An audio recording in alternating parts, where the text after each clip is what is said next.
Hello everyone, I am back with another video. आज हम देखेंगे इस साल के UPSC topper rank second Garima Lohia ma'am के पेपर में क्या एक्सेप्शनल है।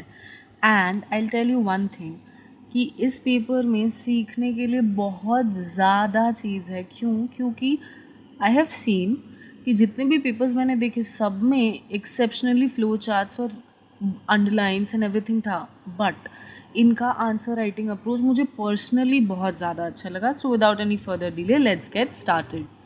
I saw lot of questions your and अगर आप बोलेंगे तो मैं हर क्वेश्चन को एनालाइज करके बिल्कुल दिखाऊंगी, बट मुझे क्वेश्चन 10 सबसे पहले आपके साथ डिस्कस करना है। क्यों? उसके पीछे का रीज़न है कि आप इससे बहुत ज़्यादा कुछ सीख सकते हैं। This is fifth and let's scroll down to question number 10।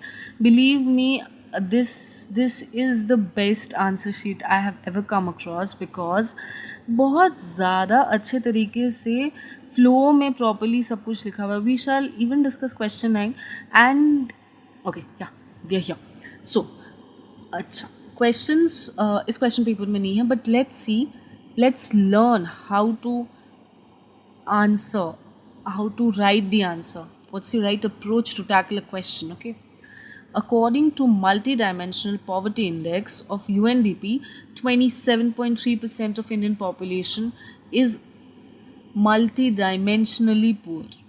Amartya Sen advocated that poverty should not be seen from a narrow prism of only lack of resources or lowness of income, rather lack of opportunities to improve one's standard of living.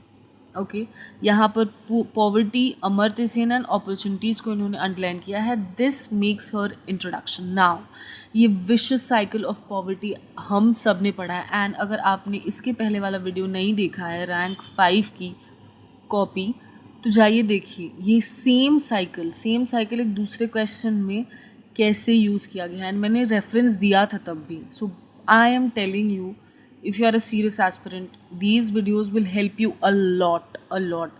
Okay, now see this vicious cycle of poverty. She has drawn that poverty होने से क्या होगा कि lack of, basically क्या होता है, lack of resources रहते हैं, तो lack of formal education होता है। formal education आप बच्चे को नहीं देंगे या फिर एक generation आपका वंचित रह जाएगा formal education से, तो उसको employment opportunities नहीं मिलेगी। well, आजकल बहुत ऐसा देखा जा रहा है कि स्टार्टअप कल्चर, मतलब एक प्रॉपर फॉर्मल एजुकेशन के बिना भी कई सारे, इनफैक्ट कई लोग फॉर्मल एजुकेशन को क्विट करके और उसके बाद कई ऐसे चीज़ शुरू कर रहे हैं because of the digital world, और बहुत अच्छा उससे कमा भी रहे हैं। तो ठीक है, बट स्टिल अभी भी जो फॉर्मल एजुकेशन के थ्रू जॉब्स है वो ज़्यादा है compare to this growing digital world. Okay, now let's see next क्या करना है। नाउ ये पॉइंट 1 में आपने देखा कि कैसे एक साइकिल बना के रिप्रेजेंट किया गया है।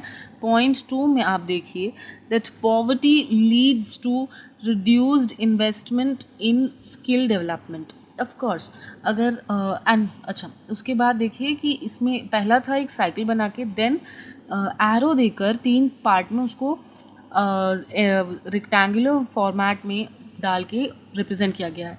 Employment in informal sector, lack of social security and which leads to which perpetuates to poverty. Now आप देखिए कि पॉवर्टी कैसे जो है स्किल डेवलपमेंट, मतलब poverty leads to reduced investment in skill development.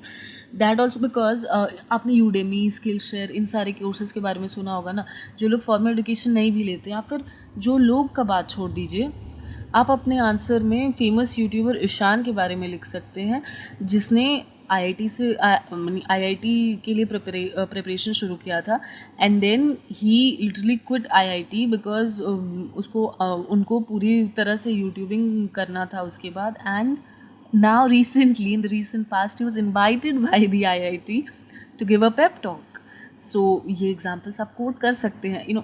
अपने पूरे videos में ऐसे ही मैं enriched examples देती रहती हूँ, ये suddenly आया दिमाग में तो मुझे बता दिया।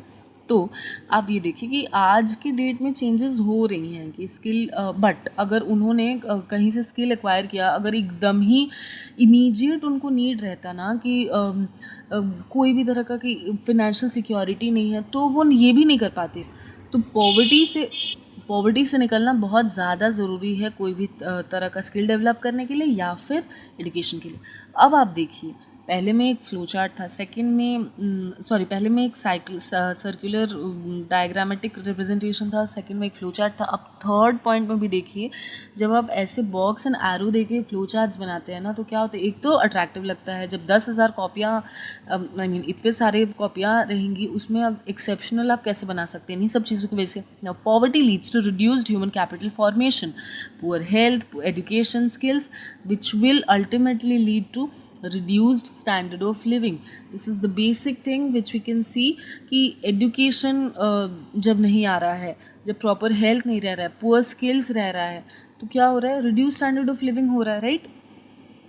देन फोर्थ पॉइंट में अब इन्होंने वापस एलैबोरेट करके लिखा है that poverty also has direct correlation with increased rate of crime, drug abuse, juvenile डेलिक्वेंसी।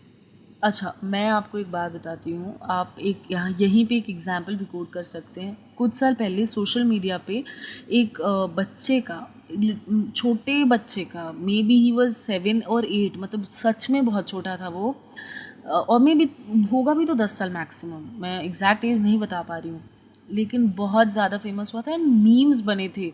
वो ना ड्रग कंज्यूम कर रहा था, मतलब he was having some medical drug, और उसको वो सोल्यूशन नहीं बोल के सल्यूशन बोल रहा था, solution. And I was literally disheartened to see कि इस सेंसिटिव चीज़ को भी लोगों ने नहीं छोड़ा एंड मीम्स बने थे, लिटरली मीम्स बने थे, आई am telling you.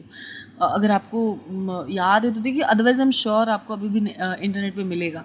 So this actually happens. क्यों हुआ? क्योंकि वो पॉवर्टी स्ट्रिकन था। ऑफ कोर्स ये आजकल जो बॉयज़ लॉकर रूम याद है कि बड़े बड़े घरों के लड़के भी बदतमीज़ी करने पे उतर आए थे, एंड ड्रग अब्यूज़ होता ही है। वी हैव सीन कि फिल्म स्टार्स के बच्चे भी इन्वॉल्व हो जाते हैं और ये सब। बट आप एक चीज़ समझिए कि एक बच्चा जो पॉवर्टी की वजह से जा रहा है, एक है कि कोई भाई चॉइस अपना घूमने फिरने के लिए रेव पार्टीज़ कर रहा है और एंजॉय करने के लिए, that's different, that is not justified, I am saying that is not at all justified. लेकिन उनके पास वेज है, मीन्स है, पैसे हैं, तो वो उड़ा रहे हैं। यहाँ पे नशा उड़ता पंजाब इज़ एन एग्जाम्पल। बच्चे, मतलब हमारे पंजाब में जो घर के बच्चे हैं वो सामान बेच दे रहे हैं और ये करके अपना ड्रग का वो चीज़ कर रहे हैं, राइट। तो बेसिकली ड्रग अब्यूज़ भी इंडिया को बर्बाद करेंगे। इनफैक्ट वी हैव सीन, मैं आपको बता दूं कि देयर आर रिपोर्ट्स claiming नहीं, actually it's a proven thing, because Pakistan has this policy of bleed India with 1000 cuts। उसी में एक और चीज़ आता है कि कैसे इंडिया के यूथ को, बिकॉज यूथ हमारा पोटेंशियल है, वहाँ हम लोग तो ग्रोथ एंड डेवलपमेंट पे हमेशा फोकस किया ना, पाकिस्तान की तरह तो नहीं कि कैसे आतंकवाद फैलाए इंडिया में और अपने को कैसे बना दे आतंकवादी। यही प्रोपोगेंडा रहा है पाकिस्तान का। Well, let's not gate deviated, but यही सीन है कि ड्रग जो है वो पाकिस्तान भी भेजता है हमारे बॉर्डरिंग स्टेट्स के डिस्ट्रिक्ट्स में, ठीक है। चलिए, so poverty also has direct correlation with increase rate of crime, drug abuse, juvenile delinquency, which further leads to criminalisation and marginalisation of poor and reduces opportunity of social reintegration. A very basic thing I would say, because हमने देखा है कि बहुत ज़्यादा गरीब बच्चे जो रह रहे हैं वो गलत रास्ते पे चले जा रहे हैं। उसके बाद क्या हो रहा है, वो और मार्जिनलाइज्ड होते जा रहे हैं और उनके पास अपॉर्चुनिटी भी कम आ रही है। तो सोशल रीइंटीग्रेशन, वापस जो समाज में उनको रीइंटीग्रेट करने का प्रोसेस है, वो स्लो डाउन होकर ऑलमोस्ट नील बटा सन्नाटा हो जाता है। नाउ देयरफॉर, इन ये अब कंक्लूजन शुरू हो गया, ठीक है। Therefore in order to achieve SDG 1, अब SDG तो 17 के 17 आपको नहीं याद है तो चलिए आज ही याद कर लीजिएगा, एंड अगर आपको चाहिए तो मैं ट्रिक्स भी बता सकती हूँ सारा 17 याद करने का, लेकिन आपको याद होना ही चाहिए, जहाँ तक मेरे को समझ आ रहा है कि आपको याद होना चाहिए। बट स्टिल अगर आपको नहीं याद है, tell me, mention in the comment section below, I will tell you कि कैसे याद करने का इसको। Now therefore in order to achieve SDG 1 to end poverty in all its form, forms, government efforts need to be supplemented by an approach of proactivism as advocated by economist Danny Roderick, providing employment for poor depending on their level of skills and thus enabling upward mobility and breaking the vicious cycle. ये बात समझ में आई आपको? यहाँ पे एक point क्या है कि कैसे हम लोग को प्रोडक्टिविज्म की तरफ बढ़ना है, जो कि इकोनॉमिस्ट डैनी रॉड्रिक ने बताया है कि अब सबको पता है कि एक नॉर्मल हाउस होल्ड, देखिए एक्सेप्शनल केसेस ऑफ कोर्स बहुत एकदम लोअर स्ट्राटा, मतलब economically lower strata of the society से भी आ रहा है. आई वुड नॉट से कि लोग ग्रो नहीं कर रहे, लेकिन exceptions can't be examples for everyone. ठीक है, क्योंकि हो सकता है वो एक्सेप्शनली कुछ ऐसा इनहेरिट करके आया हो. एक मुंबई की स्लम की लड़की है जो अभी हॉलीवुड में फेस बनी है किसी ब्यूटी ब्रांड का. क्या उसका नाम था, I am just forgetting the name, but ठीक है, कोई बात नहीं है, मैं उसको किसी और वीडियो में बता दूंगी. बट यहाँ क्या बात हो रहा है कि जो भी स्किल शेयर का लेवल है, जो भी स्किल सेट है, उसके हिसाब से प्रोडक्टिविज्म बढ़ाना पड़ेगा गवर्नमेंट ऑफ इंडिया को, सो दैट वो लोग भी इकोनॉमिक तरीके से एम्पावर्ड हो पाए. सबसे ज़्यादा तो औरतों को नीड है. आपको पता है कि चुप्पी तोड़ कैंपेन शुरू किया गया था रायपुर के IPS द्वारा कोविड के टाइम पे, एंड वहाँ पे मैं जो ब्लॉग्स पढ़ रही थी तो वहाँ पे लिखा गया था कि ये ना बेचारी औरतें बिल्कुल भी फिनेंशियली डिपेंडेंट नहीं है, मतलब इंडिपेंडेंट नहीं है. इस वजह से ना जब इनके ऊपर डोमेस्टिक वायलेंस होना शुरू हुआ, I will tell you, NCRB के डेटा के हिसाब से crime against women is the fastest growing crime in India, and domestic violence एक मेजर चंक है उसमें. औरतें चुप रहती हैं क्योंकि उनके पास ऑप्शंस नहीं रहता है. ये एक दूसरे आंसर में हम लोग डिस्कस कर लेंगे अच्छे से. I have lot of points regarding this, but अभी देखते हैं कि हाँ अब कंक्लूजन में क्या होता है कि ये पॉइंट को ही मैम ने एक बहुत अच्छे तरीके से रिप्रेजेंट करके आंसर को एनरिच किया है. क्या किया है देखिए, पॉवर्टी का विशियस साइकिल तोड़ने के लिए बताया गया है ना कि कैसे अपवर्ड मोबिलिटी होगा. तो देखिए यहाँ पे पॉवर्टी किया गया है. पॉवर्टी ये लो स्किल्स एंड एम्प्लॉयबिलिटी, मतलब लो एम्प्लॉयबिलिटी और रिड्यूस स्किल्स की वजह से कोई जॉब अट्रैक्टिव, मतलब फॉर्मल इकोनॉमी में नहीं जाता है. उसकी वजह से फिनेंशियल ऑटोनॉमी एंड एम्पावरमेंट में रुकावट आती है. लेकिन ये पॉवर्टी की तरफ रोका जा सकता है. देखिए यहाँ पे क्रॉस मार्क दिया गया है, अगर हम उनके स्किल सेट के हिसाब से ही कुछ काम लेके आ जाएं.